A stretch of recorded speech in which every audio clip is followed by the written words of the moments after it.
these crimes or these incidents that are happening aren't just white people, losing their jobs, getting destroyed, and then going away. Now people are going on the internet. People are setting up these FundMe accounts, and they're making big money. Just like the family of Carmelo Anthony's making a tremendous amount of money. Now it seems that this boy, the guy who recorded this action, this Omar fellow, who knows if he's legally here or not, he claims that he's being harassed and he's receiving death threats, and now he started a GoFundMe or a Give Send Go account, and he's making money off this. Maybe that's the way to go. Maybe this is just the way to do it. You know, call somebody a racial slur, go have it recorded, put it on the internet, start a GoFundMe page, and make a $500,000. I would suggest not doing that uh, because there's no virtue in that. But again, listen, who am I to talk, right? Would the Stoics have done this? Absolutely not. But it is what it is. This is the type of world we're living in. It's a sick world. And if you look at this woman here, regardless of if you're in favor of her defending herself or not, I mean the red flags are all over the place.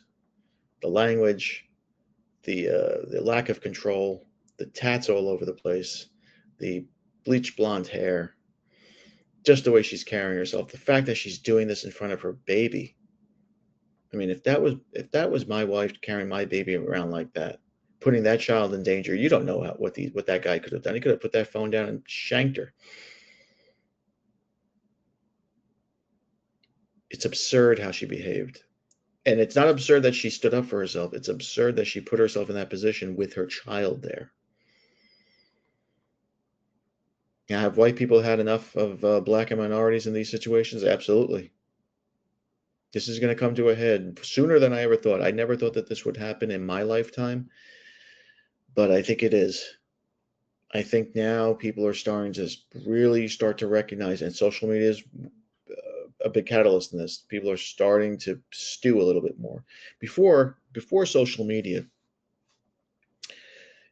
yeah, you used to have men groups, or groups of people that used to meet up in clubs, and they would talk and bitch and moan to each other, and then they would, kind of convince each other that they're the victims, and then they'd get together and form things called the Bolsheviks or the Nazis or the Enlightenists or the different various different groups.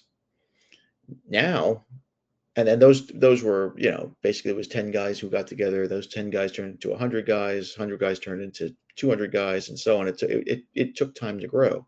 Now it doesn't take that time. It doesn't take time at all. You go on Twitter, you go on Rumble or one of these places, and this will explode, as we're seeing here. This woman's probably going to be a multimillionaire by the time this is all over. Now, should she have handled this differently? Should she handle this better? Of course, but she's a woman. What do women do not need responsibility or accountability, right? They think emotionally, and she was totally emotional there. Now, the guy behind the camera was also emotional, right? He's not part of the Western world. This is how these people react, right? He's going to give it to the internet. He's not going to take it upon himself to do anything. But everybody seems to be making money here, and they're all profiting off of bad behavior. And whoever's giving these people this money, look in the mirror and shame on you. You're just basically condoning low value bad behavior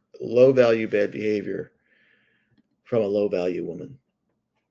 And this story will probably continue to be on the news as she continues to make more money